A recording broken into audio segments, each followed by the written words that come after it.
This cheeseburger is an example of a food high in cholesterol. Foods containing saturated fats and trans fats, like red meat and processed foods, are bad for you because they contain lots of cholesterol. Foods like eggs, cheese, and red meat can affect a person's cholesterol levels. So what even is cholesterol? Well, cholesterol is a fatty, waxy substance that creates cell membranes, helps to digest foods containing fat, and develops hormones. Even though cholesterol does occur naturally in the body, intaking too much of it in our diet can cause several heart issues, and having a cholesterol level of anything over 200 increases your risk of developing these problems. Foods that contain something called saturated fats and trans fats can greatly affect the way cholesterol works in your body. Now, it's not to say that these foods such as cheese, red meats, and yummy fried foods aren't delicious, because that would be a lie. And they are alright in moderation, but when you eat lots of foods containing saturated and trans fats, it puts you at an increased risk of developing strokes, heart disease, and heart attacks. However, eating foods such as avocados, oats, and grains, and fish, like salmon, you decrease your risk of developing these major heart issues.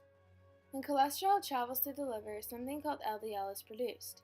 LDL is a bad type of cholesterol that you can think of as a villain that travels through the body. When you have too much LDL, the little particles start to build up on cell walls and cause plaque to form in most usually artery walls.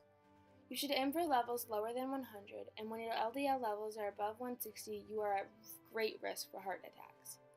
This is why cholesterol levels are associated with the risk of heart disease, and when you have too high levels of LDL.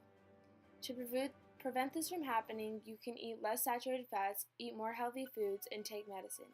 These are all ways to decrease your LDL levels. FH, which stands for familial hypercholesterolemia, is a genetic disorder in which a person may have high levels of cholesterol if not treated, and it can lead to early onset heart disease. FH is tested by genetic testing and will sometimes show up in blood work. FH can affect the body in several ways. It can cause a buildup of plaque in the arteries, which over time can block blood flow, slow down cell development, and tear apart the liver. Even though FH is a genetic disorder and there is no cure, there are treatments and ways to solve symptoms. Now, this is called HDL. It gets rid of leftover LDL in the bloodstream by taking it back to the liver. HDL is also considered a good cholesterol. You want high levels like this, such as 60, and risky levels are actually low in the low 40s.